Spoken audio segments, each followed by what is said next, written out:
Welcome to Equip, Build, and Mature. Hope you're having a great day. As normal on Saturdays, I want to share with you an overview of one of the books of the Bible. And today we'll be looking at the book of Nehemiah. And we obviously ask questions. And as always, the first question is, who wrote the document of Nehemiah? Well, Jewish tradition identifies Nehemiah as the primary author of this historical book. Now, much of the book is written from his first-person perspective. Nothing is known at all about his youth or his background. We really come to meet him as an adult, serving in the Persian royal court as the cupbearer to King Artaxerxes. We see this in Nehemiah chapter 1, verse 11, through chapter 2, in verse 1. Now, that important position, being the cupbearer to the king, reveals something of Nehemiah's very honest, trustworthy character.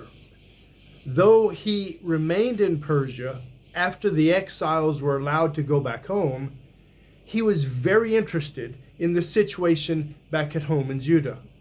His brother Hananiah had gone back earlier, as we read in chapter 1, verse 2. Now, the book of Nehemiah could be read as a sequel to the book of Ezra. Some scholars think that the two books, Nehemiah and Ezra, were originally just one document. Now, Ezra may have collected Nehemiah's original reports with other material to create the book of Nehemiah. But most scholars really do believe that the book was written by Nehemiah himself. So what time in history does all this take place? Well, the book of Nehemiah opens in the Persian city of Susa in around 444 BC. Later that same year, Nehemiah traveled down to Israel, and he led the third of three returns by the Jews after their 70 years of exile in Babylon. Now, Ezra described the two earlier returns, but most of the book of Nehemiah focuses on events that took place in the city of Jerusalem. And the narrative we read of in Nehemiah ends around 430 BC.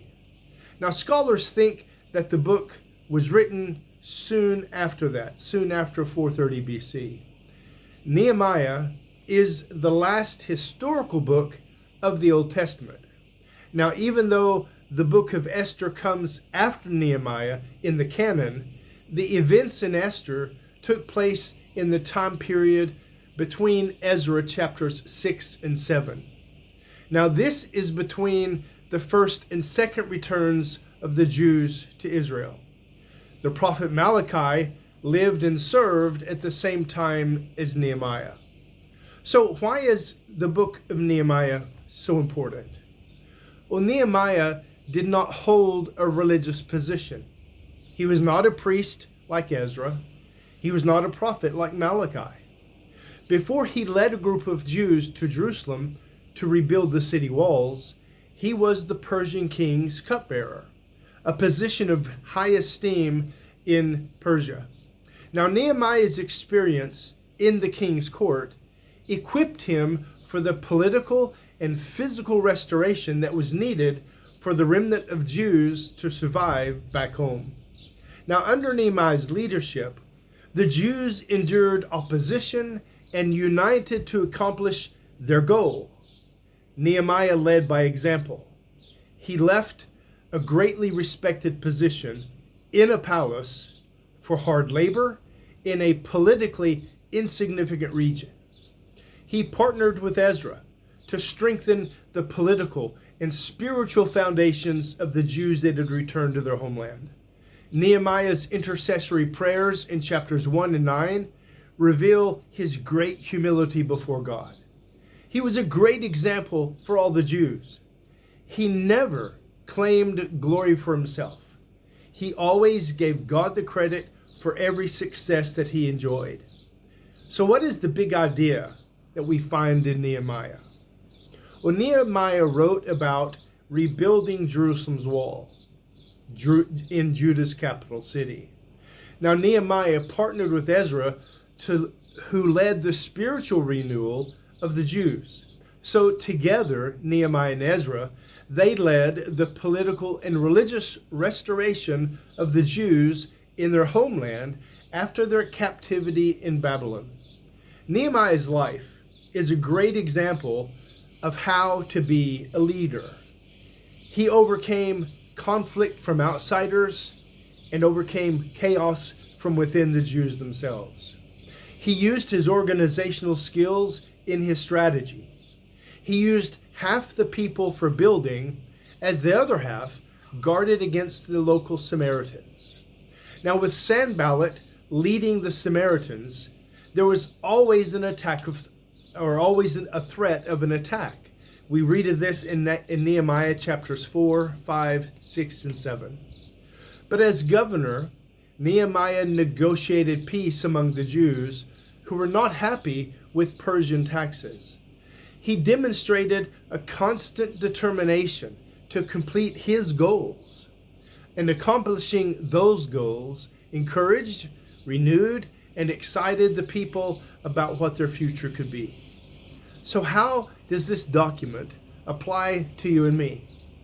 Well, the book of Nehemiah shows us that one person can have a significant impact on an entire nation. Nehemiah assisted in a non-religious place of service.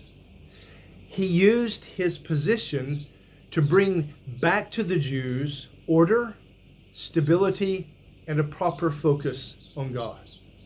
God uses all types of people, in all types of places, doing all types of work.